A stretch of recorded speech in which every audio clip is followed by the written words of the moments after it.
Շնորհակալություն, հարգելի գործընկերներ, սիրելի հայրենակիցներ, մեր այսօրվա քննարկվող օրինագիծը այն մասին է, որ խաղաղությունը եկել է եւ խաղաղությունը այսօր է եւ դա իր արտացոլումն է գտնում այդ թվում նաեւ մեր պաշտպանական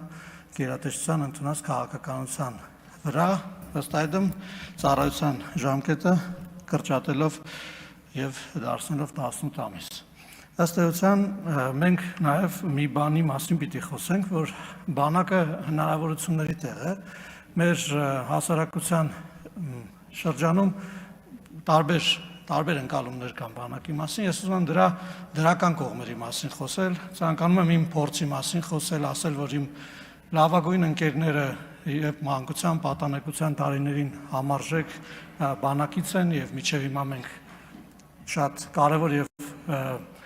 լավ ճանապարհ ենք անցնում իրար հետ, այդ հնարավորությունները պետք է օգտագործել։ Ուզում եմ նաև ծնողներին, ովքեր զինակոչ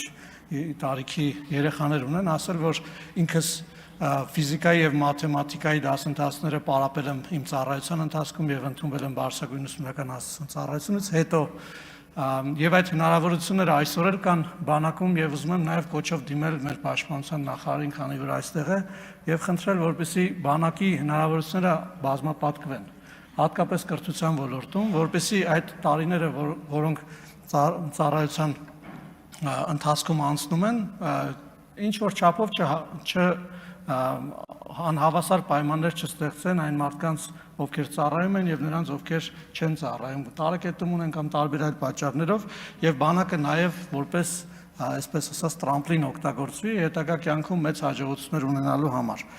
Իհարկե նաեւ մի փոքր անդրադարձ եմ ուզում կատարել Պահեստազորի հավաքներին, պարոն Ռուբինյան 20 վայրկյան Պահեստազորի հավաքները ես առաջարկում եմ պարոն Պապիկյան կազմակերպել նույն զինակոչի, նույն զորամասում ծառայած զինվորների այդ նույն կազմով, այսինքն եթե օրինակ ես 15-20 տարի առաջ ծառայել եմ, ես ունեցել եմ բանակում ընկերներ, հրաշալի կլինի հնարավորություն ստեղծել Պահեստազորի հավաքի ժամանակ հանդիպել այդ նույն ընկերներին, փորձով փոխանակվել, ընտանիքների մասին խոսել, նաև անձնական հարաբերությունները վերականգնել, նրանց հետ կապերը կորել են, եւ ես ձեզ հավաստիացնում եմ, որ դա իր էֆեկտը կտա եւ մարդիկ մեծ ողջավորությամբ կգան այս հավաքներին, նաև իրենց ընկերներին հանդիպելու։ Շնորհակալ եմ եւ հաջողություն եմ մաղթում այս մեր օրինագծին եւ բարի ծառայություն։ Սեյրան Օհանյան